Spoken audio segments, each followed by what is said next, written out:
আজকে বুদ্ধিজীবী দিবস পালন করব আমরা একটি রুমের মাধ্যমে। সব জনসভায় আজকে জামাতে ইসলামী উপস্থিত থাকে, কেন আজকে নাই? প্রশ্ন করুন আজকে কেন তারা এখানে উপস্থিত নেই?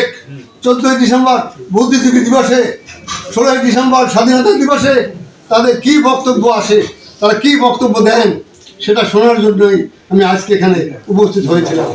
আজকেও বাংলাদেশে মীর জাফরদের জন্ম হচ্ছে, বশির বেগমদের জন্ম হচ্ছে।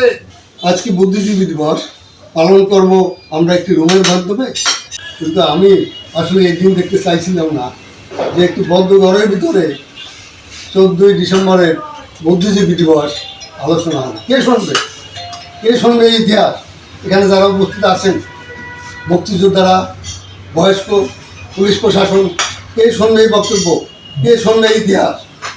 তো আজকে এই আলোচনা সভা হওয়া উচিত ছিল জনসমাবেশে, অথবা সামনের আপনার মিটিং হলে হলেও পাবলিক শুনতে পেত। তো যাই হোক, আমি আজকে আমার বক্তব্য শুরু করব সেই বাংলার নবাব সিরাজউদ্দৌলার শেষ কথাটি থেকেই আমি আমার বক্তব্য শুরু করতে চাই। এর কারণটা আমি একটু পরে বলবো। বাংলার নবাব সিরাজউদ্দৌলা যখন মুর্শিদাবাদ হারিয়ে তাকে মঞ্চে এনে হাস্য তামাশা করা হচ্ছিল, তাকে হত্যা করার প্রস্তুতি নেওয়া হয়েছিল, তার দুধ ভাই মোহাম্মদী বেগ যখন পিছন থেকে তাকে ছুরি মেরেছিল, তখন তিনি একটি কথাই বলেছিলেন।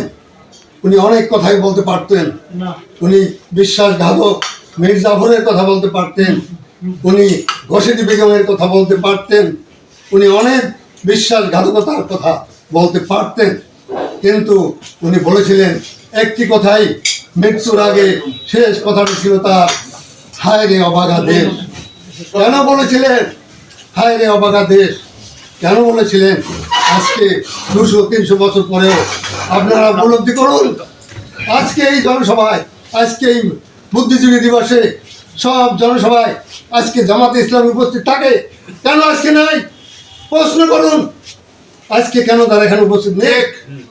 তারা আজকে আমি শুনবার জন্য এখানে এসেছিলাম, আমি এখানে বসেছিলাম, বক্তব্য আমি রাখতে চাইনি, আমি তাদের বক্তব্য শুনতে চেয়েছিলাম যে ওনারা আজকে 14ই ডিসেম্বর বুদ্ধিজীবী দিবসে, 16ই ডিসেম্বর স্বাধীনতা দিবসে তাদের কি বক্তব্য আসে, তারা কি বক্তব্য দেন, সেটা শোনার জন্যই আমি আজকে এখানে উপস্থিত হয়েছিলাম। কিন্তু তারা এখানে উপস্থিত নাই।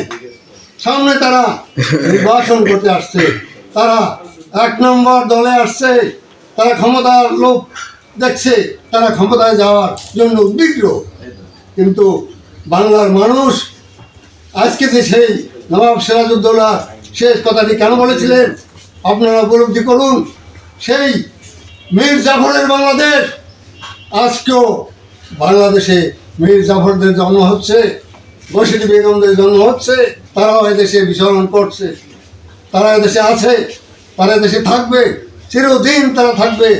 তাদেরকে মোকাবেলা করে আমাদের দেশকে এগিয়ে নিয়ে যেতে হবে, এ দেশকে স্বাধীন বাংলায় পরিণত করতে হবে।